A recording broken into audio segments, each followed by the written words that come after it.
Es esmu Oskars. Es esmu Liena, mēs esam laika saimnieki. Saimniekojām jau šeit jau 25 gadus. Paudzes mainās, bet vieta paliek.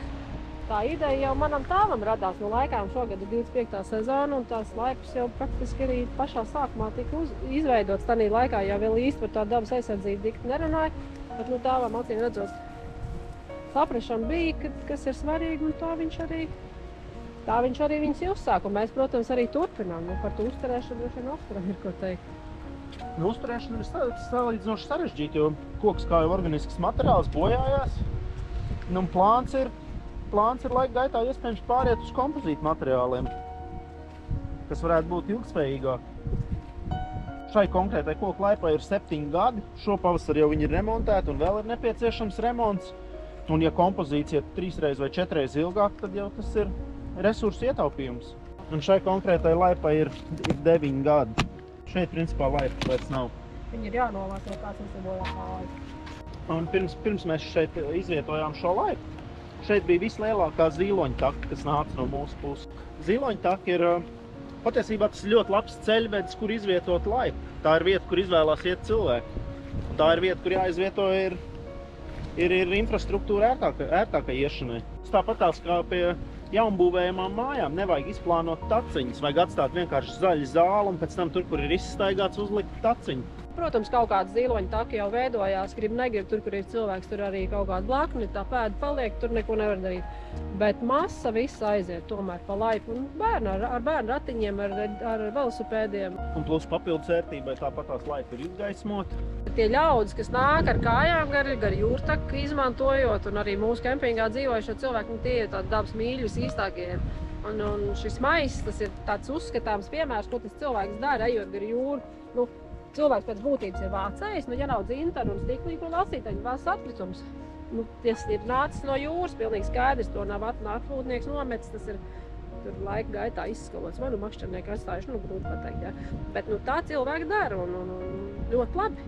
Sašķirojam, mums ir šķirošana, protams, ka mums ir šķirošana tajā ziņā, paldies Dievam, Eko Baltija ir, malači mums mežā nodrošina sašķirot atkritumus, tā ir tā labā lieta. Te jau viss ir šķirojams. Metāls, stikls, plasmas, viss kārtībā. Šim stendam ir patiesībā 9 gadi, jo tad, kad tika izvietot šī laipa, tad arī mēs uzlikām šo stendu. Stendiņi ļoti labi, tie kādreiz arī Eiropas Savienības līdzekļiem viņi ir tā kā veidot, un tad viņi mūsu pusē. Šis konkrētais gan ir stipri pabojājies, bet kopumā viņi ir interesanti un cilvēki labprāt izlasa, un tad viņi tur pēti, neko ir tas, ko es te redzu bildē.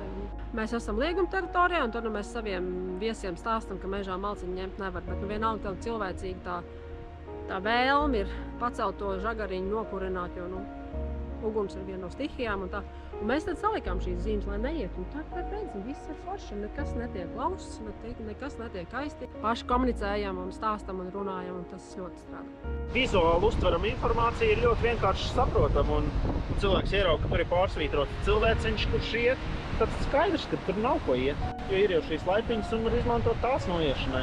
Mums pie recepcijas ir informatīva zīme, un tur tieši arī ir stāstīts par zilpodzi. Tiem, kuriem interesē, mēs arī labprāt izstāstam un pastāstam, un cilvēki neaiztiek. Rudenī viņas mētājās, tāpēc, ka viņas ir vienkārši nokautušas un vējš aizpūtas ir, bet cilvēks viņas neaiztiek. Es atceros, ka 20 gadiem kādreiz cilvēki ar zilpoģu klēbiem gāja mājās no sēņošanām. Tas bija fakti. Šodien tas viss ir mainījies, un cilvēki ir ārkārtīgi saudzīgi pret darbu. Tiem, kam nevajag, tie nebrauc. Bet tie cilvēki, kas ir dabā, tā ir cita publika, citi cilvēki un citas intereses un citas vajadzības. Un tā skaitā arī tā izpratne par dabas vērtībām. Ir jau vienkārši nepieciešams cilvēkus izglītot, jo ir arī novērojami, kad cilvēks vienkārši neatšķir kāpu no liedaga. Kad cilvēkam pasaka, ka nevajag braukt kāpā, un viņš ar to ir sapratis, ka nevajag braukt liedagā vai iet liedagā. Un turpretī viņš tajā pašā laikā izpost kaut ko kāpā.